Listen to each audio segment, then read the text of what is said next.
Before we introduce our panel, I wanted to make a quick comment. Almost everyone in the room worked with Don Backer. He was a dear friend of ours. Those of us at the SETI Institute worked with him closely as a director. He was director of the Radio Astronomy Lab and director of the Allen Telescope Array recently. And I actually wanted to remember Don consciously. He would have been with us today, but as we all know, he passed away in July. Just please, Frank. I would just suggest a moment of silence in memory of Don.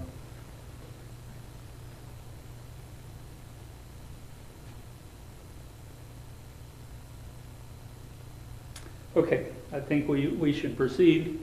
We'll introduce our panel members, and then I'll have some introductory remarks. I'm Tom Pierson. I'm the CEO of the SETI Institute. I've been at the Institute since its inception. Our topic today is SETI sustainable in the long term?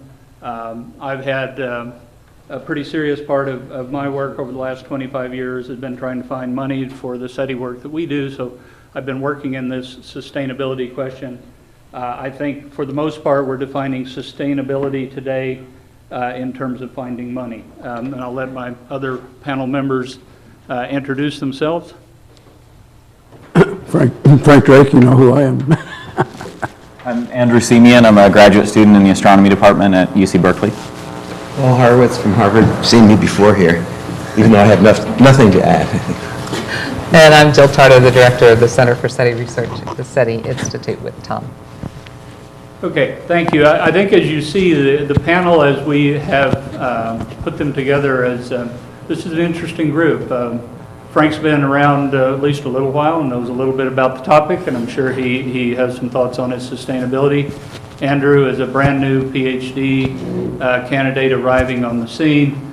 Paul has trained a significant number of graduate students in SETI and has been a long-time SETI aficionado himself. And then Jill has led the SETI effort at SETI Institute. So we'll do our best to put in about 4 or 5 minutes each our perspective on it, and then hopefully have a good solid 30-minute discussion about how do we make SETI sustainable over the next 50 years.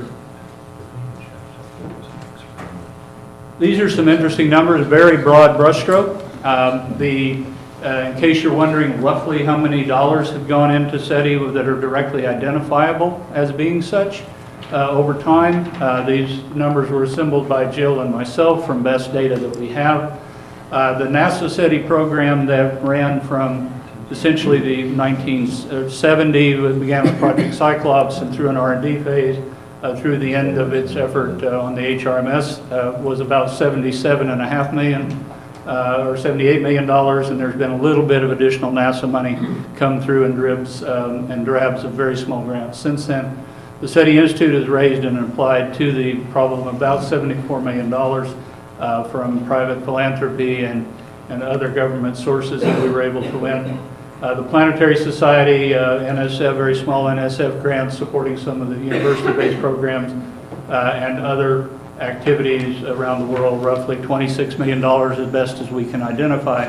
So you're looking at 50 years of SETI having been conducted with $179 million of support over that time period. This chart, Jill and I had a little bit of a Macintosh to PC communication problems as I was trying to use a chart she had assembled for a talk that she gave at the Vatican recently. And so this is not here to necessarily discuss the detailed numbers year to year, but I want to highlight something that is very, very evident to me as a person who's been involved in SETI for 25 years.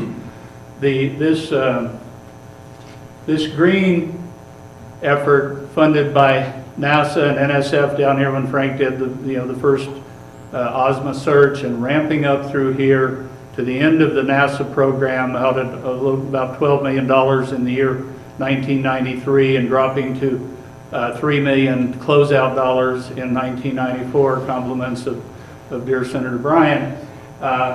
This phase here, I would put forward in terms of sustainability of SETI in these 50 years was incredibly important, because this is the phase that in fact grew most of the SETI leaders in this room today that you look at and hear about. They were graduate students. They saw Project Cyclops. They saw NASA SP419. They saw a funding profile coming forward. They chose to make a career at some level, whether it be part-timers like Woody and Paul, or full-timers like Jill. They saw a career opportunity through this buildup. Then something happened. Everything fell back to private funding, was either raised by the Planetary Society or by the SETI Institute. And I think everyone here knows the different kinds of efforts that have happened during that time period. But I would put forward the argument for today that sustainability during these 50 years was really generated by the career choices by young scientists during this phase of the NASA funding. So the next thing that I want to do, and this will be essentially the last thing that I put forward in terms of my arguments around this question of sustainability, is to walk you through the decadal reviews that have occurred and how SETI has fared in those decadal reviews. There are people in the room, you know who you are, who participated in various ones of these reviews, and in fact there are authors of some of these words sitting in this room. The decadal review of the 70s, the Greenstein report, stated more and more scientists feel that contact with other civilizations is no longer something beyond our dreams, but a natural event in the history of mankind that will perhaps occur in the lifetime of many of us. In the long run, this may be one of science's most important and profound contributions to mankind and to our civilization. So this was 1970. If you remember that profile, there was very little dollars coming to SETI, but the idea was starting to take root. In the report of the 1980s, there were more words than what I'm putting up here in each of these reports, but these were the summary statement. Summary statement for the report of the 80s: it is hard to imagine a more exciting astronomical discovery, or one that would have had greater impact on human perceptions than the detection of extraterrestrial intelligence. And this was John Billingham, the head of NASA SETI, was really the driver that was pushing to get this kind of language in that report for the 80s, because he was starting to build that funding profile that you saw within NASA. Then in the report for the 90s, the summary statement: the discovery in the last decade of planetary disks around other stars and the continuing discovery of highly complex organic molecules in the interstellar medium lend even greater scientific support to this SETI enterprise.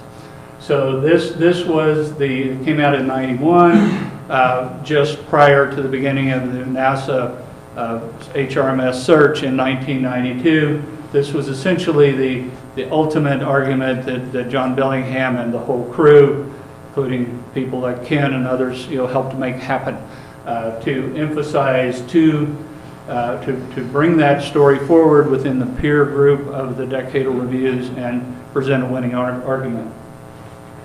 Then we come to the report 2001, the McKee-Taylor report. Are we alone in the universe? Finding evidence for intelligence elsewhere would have profound effect on humanity. This committee, like previous survey committees, believes that the speculative nature of SETI research demands continued development of innovative technology and approaches which need not be restricted to radio wavelengths. This related to the beginnings of optical SETI coming on the line. It was speaking implicitly of the innovative work coming about with the ideas that at that time have now become the reality of the Allen telescope array. Now, I would argue that very tellingly,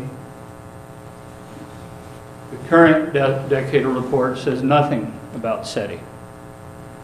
So our scientific peers and those of us in this room didn't get the work done.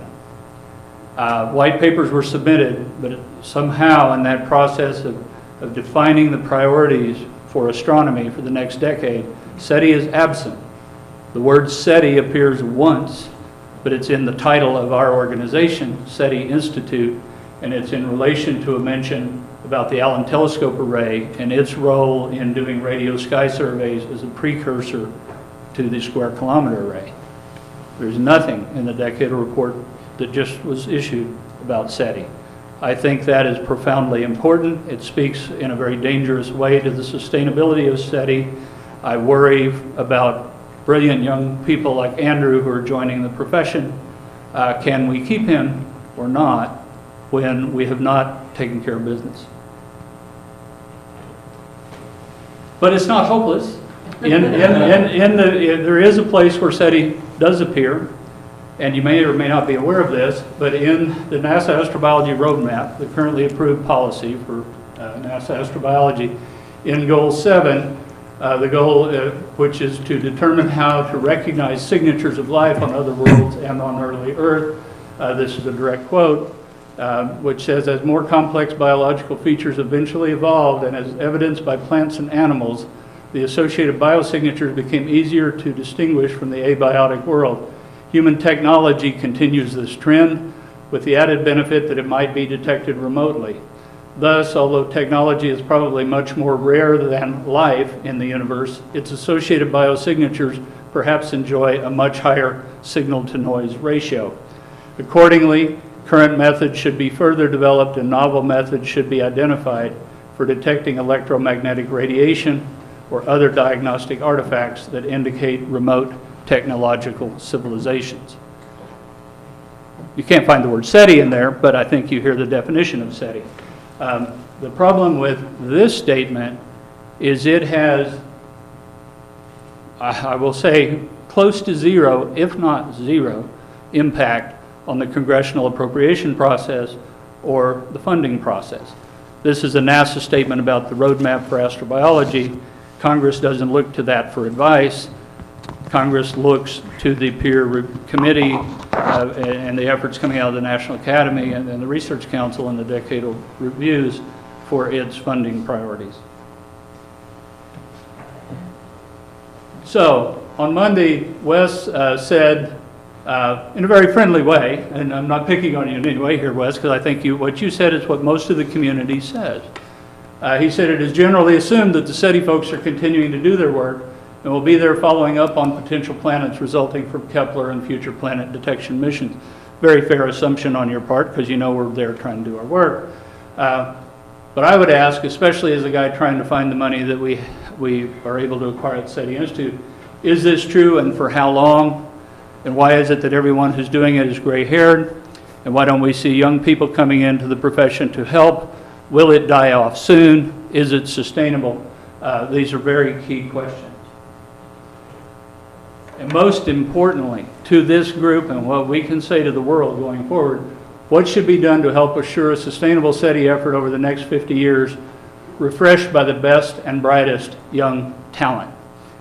And so with that, I think rather than go with questions to me, because I'll be available for questions as we go forward, I want to turn it directly to one of our best and bright young talent, to Andrew, to speak to you about his perspective.